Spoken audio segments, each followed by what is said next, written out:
ನಾವೆಲ್ಲ ಕಾದಂಬರಿಗಳನ್ನು ಓದುವ ರುಚಿಗೆ ಬಿದ್ದಿದ್ದೇನೆ, ಒಂದು ಕಾರಂತರಿಂದ ಮತ್ತೊಬ್ಬ ಒಂದು ಭೈರಪ್ಪನವರಿಂದ.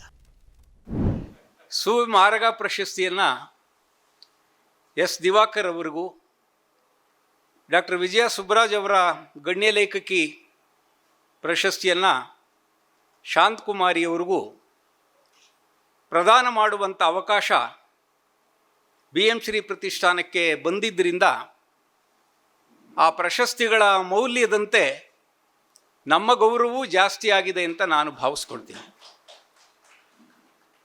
ಇವರಿಬ್ಬರಲ್ಲೂ ಇರುವ ಸಮಾನತೆಯನ್ನು ನಾನು ಗುರುತಿಸಿದ್ದೇನು ಅಂತಂದರೆ, ದಿವಾಕರ್ ಅವರಾಗಲಿ ಶಾಂತಕುಮಾರಿಯವರಾಗಲಿ ಪ್ರಶಸ್ತಿಗಳನ್ನು ಬೆನ್ನಟ್ಟಿಕೊಂಡು ಹೋದವರಲ್ಲ.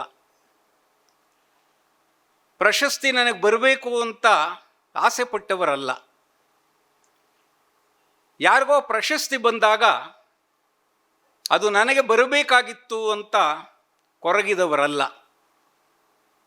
ಈ ಥರನಾಗಿರುವಂಥ ಒಂದು ಸಮತೋಲನವನ್ನು, ಮಾನಸಿಕವಾದಂಥ ಒಂದು ಸ್ಥಿಮಿತತೆಯನ್ನು ಪ್ರಶಸ್ತಿಗಳ ವಿಚಾರದಲ್ಲಿ ಕಾದುಕೊಂಡಿರುವಂಥವರು. ಬಸವರಾಜ್ ಕಲ್ಗುಡಿಯವರು ಕೇವಲ ಬಹುಮಾನ ಪ್ರದಾನವನ್ನು, ಪ್ರಶಸ್ತಿ ಪ್ರದಾನವನ್ನು ಮಾಡಿ ಔಪಚಾರಿಕವಾಗಿ ಹೇಳಬೇಕಾದಂಥ, ಅವರಿಬ್ಬರನ್ನು ಅಭಿನಂದಿಸಬೇಕಾದಂಥ ಕೆಲಸವನ್ನು ಮಾಡಲಿಲ್ಲ. ಅದರಾಚೆಗೆ ಸಾಹಿತ್ಯ ಪ್ರಿಯರಾದಂಥವರು, ಸಾಹಿತ್ಯಾಸಕ್ತರಾದಂಥವರು, ಸಾಹಿತ್ಯ ಕೃಷಿ ಮಾಡ್ತಾ ಇರುವಂಥವರು, ಈಗಾಗಲೇ 10 ಇನ್ನೂ ಹೆಚ್ಚು ಪುಸ್ತಕಗಳನ್ನು ಬರೆದಿರುವಂಥವರು, ಸಾಹಿತ್ಯ ಸಾಗುತ್ತಿರುವ ದಿಕ್ಕು, ಅದು ನಡೆದು ಬಂದಿರುವ ದಾರಿ, ಇವುಗಳನ್ನು ಕುರಿತು ಚಿಂತನೆ ಮಾಡಬೇಕಾದಕ್ಕೆ ಸಂಬಂಧಪಟ್ಟಂತೆ 10 ಒಳನೋಟಗಳನ್ನು ಕೊಟ್ಟಿದ್ದಾರೆ. ಭಾಳ ಹಳೆಯ ಮಾತು, ನಾನು ಋಷಿ ಕುರುತೆ ಕಾವ್ಯಂ ಅನ್ನುವಂಥದ್ದು. ಋಷಿ ಅಲ್ಲದವನು ಕಾವ್ಯವನ್ನು ಬರೆಯಲಾರ. ಅಂದರೆ ನಮಗೂ ನಿಮಗೂ ಎಲ್ರಿಗೂ ಗೊತ್ತಿದೆ, ಈ ಋಷಿತ್ವ ಅನ್ನುವಂಥದ್ದು ವೇಷಭೂಷಣಕ್ಕೆ ಸಂಬಂಧಪಟ್ಟದ್ದಲ್ಲ. ಕಾಡಿನಲ್ಲಿ ಕೂತ್ಕೊಂಡು ಜಡೆ ಬಿಟ್ಕೊಂಡು ಕಾವಿ ಹಾಕ್ಕೊಂಡು ಅಥವಾ ಶ್ವೇತವಸನಧಾರಿಯಾಗಿ ಸಂಸಾರ ವಿದೂರನಾಗಿ ಆಲೋಚನೆ ಮಾಡ್ತಾ ಬರೀತಾ ಕುಳಿತಂಥವನಲ್ಲ. ಈ ಋಷಿತ್ವ ಅನ್ನುವಂಥದ್ದು ಮನಸ್ಸಿಗೆ ಸಂಬಂಧಪಟ್ಟದ್ದು. ತಪಸ್ಸು ಲೌಕಿಕಕ್ಕೆ ಸಂಬಂಧಪಟ್ಟದ್ದಲ್ಲ, ಅದು ಅಲೌಕಿಕಕ್ಕೆ ಸಂಬಂಧಪಟ್ಟದ್ದು. ಆ ಥರನಾಗಿರುವಂಥ ಸಂತತನವನ್ನು ಯಾರು ರೂಢಿಸಿಕೊಳ್ಳುತ್ತಾರೋ ಅವರು ಮಾತ್ರ ಒಳ್ಳೆಯ ಸಾಹಿತ್ಯವನ್ನು ಬರೆಯಬಲ್ಲರು. ಈ ಮಾತನ್ನು ದಿವಾಕರ್ ಅವರು ಬರೆಯುತ್ತಾ ಬಂದಿರುವಂಥ ವಿಮರ್ಶಾ ಕೃತಿಗಳಿಗೆ ಅನ್ವಯಿಸಿ, ಆ ವಿಮರ್ಶೆಗೆ ಸಂಬಂಧಪಟ್ಟಂತೆ ಯಾವ್ಯಾವ ವಿಚಾರಗಳನ್ನು ಅಲ್ಲಿ ಎತ್ಕೊಳ್ತಾರೋ, ಅದನ್ನು ಹೇಗೆ ವಿಶ್ಲೇಷಣೆ ಮಾಡ್ತಾರೋ, ಅದನ್ನು ಸ್ಪಷ್ಟೀಕರಿಸುವುದಕ್ಕೆ ಏನೇನು ಉದಾಹರಣೆಗಳನ್ನು ಕೊಡ್ತಾರೋ, ಇವುಗಳೆಲ್ಲಕ್ಕೂ ಕೂಡ ಅವರು ಹೋದರು. ಕೊನೆಗೆ ವಿಮರ್ಶೆಯಲ್ಲಿ ದಿವಾಕರ್ ಅವರು ಅವರದ್ದೇ ಆದಂಥ ಒಂದು ಮಾದರಿಯನ್ನು ಇಟ್ಕೊಂಡಿದ್ದಾರೆ. ಅದು ಸೃಜನಶೀಲವಾಗಿರುವಂಥ ಮಾದರಿ. ಇವತ್ತು ವಿಮರ್ಶೆಯ ಕೃತಿಯನ್ನು ನೆಪ ಮಾಡಿಕೊಂಡು BM ಶ್ರೀ ಪ್ರತಿಷ್ಠಾನ ಮಾರಗ ಪ್ರಶಸ್ತಿಯನ್ನು ಕೊಡ್ತಾ ಇದೆ. ಆದರೆ ವಿಮರ್ಶಕರಾಗಿ ಅವರು ಮಾಡಿರುವ ಕೆಲಸ, ದಿವಾಕರ್ ಮಾಡಿರುವಂಥ ಕೆಲಸ ಎಷ್ಟು ದೊಡ್ಡದೋ, ಎಷ್ಟು ಬೆಲೆಯುಳ್ಳದ್ದೋ ಆ ಕೆಲಸವನ್ನು ಅವರು ಅನುವಾದದಲ್ಲೂ ಮಾಡಿದ್ದಾರೆ, ಕಥೆಗಳನ್ನು ಬರೆಯುವುದರಲ್ಲೂ ಕೂಡ ಮಾಡಿದ್ದಾರೆ. ಜಗತ್ತಿನ ಬಹಳ ಸಣ್ಣದಾಗಿರುವಂಥ ಕಥೆಗಳು, ಬೇರೆ ಬೇರೆ ಭಾಷೆಗಳಲ್ಲಿರುವಂಥ ಕಥೆಗಳನ್ನು ಇತ್ತೀಚೆಗೆ ಅವರು ಹಿಡಿದುಕೊಟ್ರು. ಅಂದರೆ ಸಣ್ಣ ಕತೆ, ಬಹಳ ಮಿನಿಯಾಗಿರುವಂಥ ಕತೆ, 4-5 ಸಾಲುಗಳಲ್ಲಿ ಮುಗಿಯಬಹುದಾದಂಥ ಒಂದು ಕಥೆ ಎಲ್ಲೋ ಕನ್ನಡದ ಆಸುಪಾಸಿನಲ್ಲಿ ಇರುವಂಥದ್ದನ್ನು ನಾವು ಓದಿದ್ದೀವಿ ಅಂತ ತಿಳ್ಕೊಂಡ್ರೆ, ಅವರು ಜಗತ್ತಿನ ಎಲ್ಲ ಭಾಷೆಗಳಲ್ಲೂ ಈ ಥರನಾಗಿರುವಂಥ ಪ್ರಯೋಗ ಇದೆ, ಅದಕ್ಕೆ ಇಲ್ಲಿ ನಿದರ್ಶನ ಇದೆ ನೋಡಿ ಅಂತ ನಮಗೆ ಅದನ್ನು ತೋರಿಸ್ಕೊಡ್ತಾರೆ. ವಿಮರ್ಶೆಗೆ ಸಂಬಂಧಪಟ್ಟಂತೆ ಅವರು ಕೊಟ್ಟಿರುವಂಥ ಕೊಡುಗೆ ಎಷ್ಟು ದೊಡ್ಡದು ಅನ್ನುವಂಥದ್ದನ್ನು ಕಲ್ಗುಡಿಯವರು ವಿವರವಾಗಿ ನಮಗೆ ಪರಿಚಯಿಸಿದರು. ಇನ್ನು ಕಥೆಗೆ ಸಂಬಂಧಪಟ್ಟಂತೆ, ಅನುವಾದಕ್ಕೆ ಸಂಬಂಧಪಟ್ಟಂತೆ, ವಿಮರ್ಶೆಗೆ ಸಂಬಂಧಪಟ್ಟಂತೆ ಎಷ್ಟು ಒಳ್ಳೆಯ ಕೆಲಸವನ್ನು ಮಾಡಿದ್ದಾರೋ, ಆದರ್ಶಪ್ರಾಯವಾದ ಕೆಲಸವನ್ನು ಮಾಡಿದ್ದಾರೋ, ಸಂತತನವನ್ನು ಮೈಗೂಡಿಸಿಕೊಂಡವರು ಮಾತ್ರ ಮಾಡಬಹುದಾದ ಕೆಲಸವನ್ನು ಮಾಡಿದ್ದಾರೋ, ಅದನ್ನು ಕವಿತೆಯಲ್ಲೂ ಮಾಡಿದ್ದಾರೆ ನೋಡಿ ಅಂತ ಒಂದು ಸಾಕ್ಷ್ಯವನ್ನು ಹಿಡ್ಕೊಂಡು ನಮ್ಮ ಎದುರುಗಡೆ ಇಟ್ಟರು. ಇದನ್ನು ವಿವರಿಸಿದ್ರೆ ಕನಿಷ್ಠ 1 ಗಂಟೆ ಆಗ್ತದೆ. ಆದರೆ ಅದರ ಸ್ವಾರಸ್ಯ ಇರುವಂಥದ್ದು, ಅದು ನಮಗೆ ಏನೇನನ್ನು ಹೊಳೆಯಿಸುತ್ತದೋ ಹಾಗೆ ಹೊಳೆಯಿಸಿಕೊಳ್ಳುವುದರಲ್ಲಿ ನಾವು ಸಂತೋಷವನ್ನು ಪಡಬೇಕು. ಯಾವುದೇ ಒಂದು ಕವಿತೆಗೆ ಇದೇ ಕೊನೆಯ ಅರ್ಥ. ಈ ಕವಿತೆಯ ಸಾಲುಗಳಲ್ಲಿ ಕವಿ ಹೇಳ್ತಾ ಇರುವಂಥದ್ದು ಇಷ್ಟೇನೆ, ಇದರಾಚೆಗೆ ಏನೂ ಇಲ್ಲ.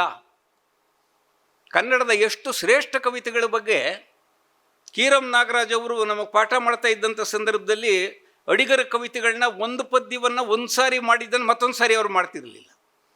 ನಾವೇ ಕೇಳ್ತಿದ್ದೋ ಈ ಸಾಲುಗಳ ಬಗ್ಗೆ, ಈ ಭಾಗದ ಬಗ್ಗೆ ನೀವು ಹಿಂದೆ ಏನೋ ಹೇಳಿದ್ರಿ, ಈಗ ಮತ್ತೇನೇನೋ ಹೇಳ್ತಾ ಇದ್ರಿ.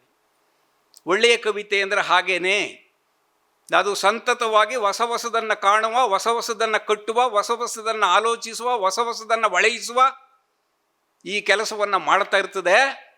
ಆದ್ದರಿಂದಲೇ ಭಾಳ ಒಳ್ಳೆಯ ಕವಿಗಳ ಗುಂಪಿನಲ್ಲಿ ನಾವು ಅಡಿಗರನ್ನು ಸೇರಿಸ್ತೀವಿ, ಕುವೆಂಪು ಅವರನ್ನು ಸೇರಿಸ್ತೀವಿ, ಬೇಂದ್ರೆಯನ್ನು ಸೇರಿಸ್ತೀವಿ ಅಂತ ಇದಕ್ಕೆಲ್ಲ ಅವರು ಉದಾಹರಣೆಗಳನ್ನು ಕೊಟ್ಕೊಂಡು ಹೋಗುವಂಥವ್ರು. ಅವರೇ ಹೇಳಿದಾಗೆ ನಾವೊಬ್ಬೊಬ್ಬರು ಈ ಸಮಾರಂಭದಲ್ಲಿ ಭಾಗವಹಿಸಿ ನಾವು ಸಂತೋಷಪಟ್ಟಿದ್ದೇವೆ ಅಂತ ನಿಜವಾದ ಸಂತೋಷವನ್ನು ಹಂಚಿಕೊಳ್ತಾ ಇದ್ದಾರೆ. ಈ ಸಂತೋಷ ನಮಗೆ ಬಂದಿದೆ ಹೇಗೆ ಅಂತ ಅಂದರೆ, ದಿವಾಕರ್ ಅವರು ಅವರಿಗೆ ಪ್ರಶಸ್ತಿ ಬಂದದ್ದನ್ನು ತಿಳಿಸೋದಕ್ಕೋಸ್ಕರ ಕಾರ್ಯದರ್ಶಿಗಳು ಫೋನ್ ಮಾಡಿದಾಗ ನಾನು ಪಕ್ಕದಲ್ಲೇ ಇದ್ದೆ. ಅವ್ರ ನಡುವೆ ಮಾತುಕತೆ ನಡೀತಾ ಇತ್ತು, ನಾನು ಕೇಳಿಸ್ಕೊಳ್ತಾ ಇದ್ದೆ. ಆಮೇಲೆ ನನಗೂ ಕೊಟ್ಟರು, ನೀವು ಮಾತಾಡಿ ಅಂತ. ಅವಾಗ ಅವರು ಹೇಳಿದ್ರು, ನಾನು ಪ್ರಶಸ್ತಿಗಳಿಗಾಗಿ ಪುಸ್ತಕಗಳನ್ನು ಕಳಿಸುವುದೇ ಇಲ್ಲ, ಆದರೂ ಪ್ರಶಸ್ತಿ ಬಂದಿದೆ. BM ಶ್ರೀ ಪ್ರತಿಷ್ಠಾನದ ಪ್ರಶಸ್ತಿ ಬರ್ತಾ ಇದೆ, ಸುವೆ ಮಾರ್ಗ ಅವರ ಹೆಸರಿನ ಪ್ರಶಸ್ತಿ ಬರ್ತಾ ಇದೆ, ನೀವು ಆಹ್ವಾನಿಸ್ತಾ ಇದ್ದೀರಿ, ಆದ್ದರಿಂದ ನಾನು ಖಂಡಿತವಾಗಿಯೂ ಕೂಡ ಬರ್ತೀನಿ. ಆ ಪ್ರಶಸ್ತಿ ಅವರಿಗೆ ಬರೋದಕ್ಕೆ ಕಾರಣರಾದಂಥ ಪ್ರಕಾಶಕರು ಮತ್ತು ವೀರಲೋಕ ಪ್ರಕಾಶನ ಇತ್ತೀಚೆಗೆ ಭಾಳ ಒಳ್ಳೆಯ ಪುಸ್ತಕಗಳನ್ನು ಭಾಳ ಒಳ್ಳೆಯ ಲೇಖಕರಿಂದ ಬರೆಸ್ತಾ ಇರುವಂಥ ಪ್ರಕಾಶನ ಲೋಕದಲ್ಲಿ ಒಂದು ಬದಲಾವಣೆಯನ್ನು, ಒಂದು ಕ್ರಾಂತಿಯನ್ನು ತರ್ತಾ ಇರುವಂಥದ್ದು ನಾವೆಲ್ಲ ನೋಡ್ತಿದ್ದೀವಿ. ಅವರು ವಾಸ್ತು ಮತ್ತು ಪ್ರತಿವಾಸ್ತು ಅನ್ನುವಂಥ ಈ ಪ್ರಶಸ್ತಿಗೆ ಪಾತ್ರವಾದಂಥ ಪುಸ್ತಕವನ್ನು ದಿವಾಕರ್ ಅವರಿಂದ ಬರೆಸಿ ಅವರು ಪ್ರಕಟಿಸಿದ್ರು ಮಾತ್ರವಲ್ಲ, ಇದು ನಮ್ಮ ಹೆಮ್ಮೆಯ ಕೃತಿ. ನಮ್ಮ ಪ್ರಕಟಣೆ ನೋಡ್ತಿದ್ದಂಗೆ ಇದಕ್ಕೆಲ್ಲ ರೀತಿಯಲ್ಲೂ ಅರ್ಹವಾಗಬಹುದಾದಂಥ ಕೃತಿ. ಆದ್ದರಿಂದ ಅವ್ರು ಕಳಿಸ್ತಾರೋ ಇಲ್ವೋ ಗೊತ್ತಿಲ್ಲ, ನಾವಂತೂ ಕಳಿಸ್ಲೇಬೇಕು. ನಾವೊಂದು ಪಕ್ಷ ಪ್ರಶಸ್ತಿ ಬಂದರೆ ಇದು ನಮ್ಮ ಪ್ರಕಾಶನದ ಪುಸ್ತಕ ಅಂತ ನಾವು ಪ್ರಚಾರ ಮಾಡೋದಕ್ಕೆ ಸಾಧ್ಯ ಆಗ್ತದೆ, ಹೇಳ್ಕೊಡೋಕ್ಕೆ ಸಾಧ್ಯ ಆಗ್ತದೆ. ಇದು ನಮ್ಮ ಹೆಮ್ಮೆ ಅಂತ ಹೇಳ್ಕೊಳ್ಬೋದು. ವೀರಲೋಕದವರು ಈ ರೀತಿ ಪ್ರಕಾಶಕರಾಗಿಯೂ ತಮ್ಮ ಜವಾಬ್ದಾರಿಯನ್ನು ನಿರ್ವಹಿಸಿದ್ರಿಂದ, ಆಮೇಲೆ ದಿವಾಕರ್ ಅವರು ಹೇಳ್ಬೋದಾಗಿತ್ತು, ಇಲ್ಲ ನಾನು ಪ್ರಶಸ್ತಿಗೆ ಅರ್ಜಿಗಳನ್ನು ಹಾಕ್ತಾನೂ ಇಲ್ಲ, ಪ್ರಶಸ್ತಿಗಳನ್ನು ಪಡೆಯುವುದ್ರ ಬಗ್ಗೆ ನನಗೆ ಆಸಕ್ತಿಯೂ ಇಲ್ಲ ಅಂತ ಒಂದು ಮಾತಿನಲ್ಲಿ ಹೇಳ್ಬಿಡ್ಬೋದಾಗಿತ್ತು. ಆದರೆ ನಗುತ್ತಲೇ ಅವರು, ಇಲ್ಲ BM ಶ್ರೀ ಪ್ರತಿಷ್ಠಾನದಿಂದ ನೀವೆಲ್ಲ ಪ್ರೀತಿಯಿಂದ ಬನ್ನಿ ಅಂತ ಆಹ್ವಾನಿಸ್ತಿದ್ದೀರಿ, ನಾನು ಖಂಡಿತವಾಗಿಯೂ ಬರ್ತೀನಿ ಅಂತ ಅಂದರು. ಅದು ಅವರ ದೊಡ್ಡತನ ಅಂತ ನಾನು ಭಾವಿಸ್ಕೊಳ್ತೇನೆ. ಶಾಂತಕುಮಾರಿಯವ್ರ ಬಗ್ಗೆ ಆಶ್ಚರ್ಯ ಆಗುವುದು ಏನು ಅಂತ ಅಂದರೆ, ಲಕ್ಷ್ಮೀನಾರಾಯಣವರು ಆಗಲೇ ಪ್ರಸ್ತಾಪ ಮಾಡಿದ ಹಾಗೆ SL ಭೈರಪ್ಪನವ್ರ ಬಗ್ಗೆ, SL ಭೈರಪ್ಪನವರ ಜೀವನ ಮತ್ತು ಸಾಧನೆಯನ್ನು ಕುರಿತು ಪುಸ್ತಕಗಳು ಬಂದಿವೆ, ಬೇರೆ ಬೇರೆಯವರು ಬರೆದಿದ್ದಾರೆ. ಅದನ್ನು ಅವರೂ ಕೂಡ ಒಂದು ದೊರೆತದೋಪಾದಿಯಲ್ಲಿ SL ಭೈರಪ್ಪನವರು ಕಾದಂಬರಿಕಾರರಾಗಿ ಮಾಡಿರುವಂಥ ಸಾಧನೆ ಬಹಳ ದೊಡ್ಡದು. ನಾವೆಲ್ಲ ಕಾದಂಬರಿಗಳನ್ನು ಓದುವ ರುಚಿಗೆ ಬಿದ್ದಿದ್ದೇನೆ, ಒಂದು ಕಾರಂತರಿಂದ ಮತ್ತೊಂದು ಭೈರಪ್ಪನವರಿಂದ. ಇದನ್ನು ಓದ್ತಾ ಆಮೇಲೆ ನಾವು ಬೇರೆ ಬೇರೆ ಮಗ್ಗಲಿಗಳಿಗೆ ತಿರುವುದೋ. ಆಮೇಲೆ ಶಾಂತಕುಮಾರಿ ಅವರು ಎಡ ಬಲ ಅನ್ನೋದೆಲ್ಲ ಇದ್ದೇ ಇದೆ, ನಾನು ನೇರವಾಗಿ ಹೋಗುವಂಥವಳು. ಈ ಎಡಬಲ ಅನ್ನುವಂಥದ್ದು ಭೈರಪ್ಪನವರ ಕೃತಿಗಳನ್ನು ಕುರಿತಂತೆ ಚರ್ಚೆ ಮಾಡುವಾಗ ಬಹಳ ಮುಖ್ಯವಾದದ್ದು.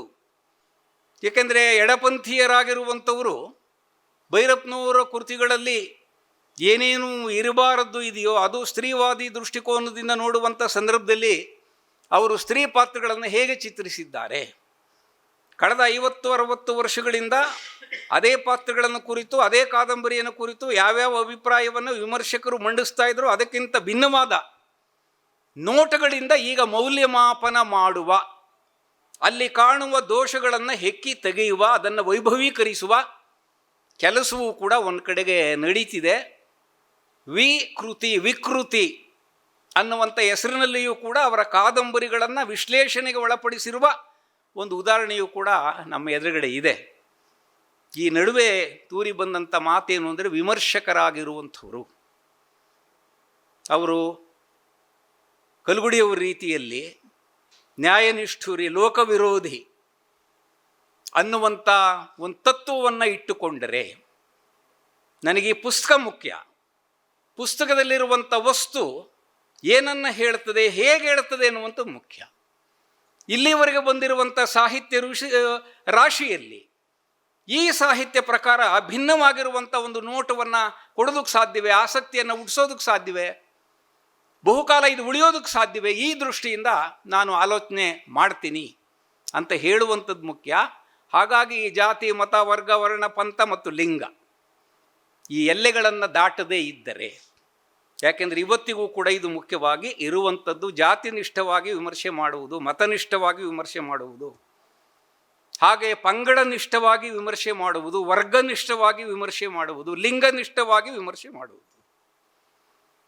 ಇವತ್ತು ಅತ್ಯುತ್ತಮವಾದ ಮಹಿಳೆಯರು ಬರೆದಂಥ ಕೃತಿಗಳು ಸರಿಯಾದ ವಿಮರ್ಶೆಗೆ ಒಳಗಾಗಿಲ್ಲ.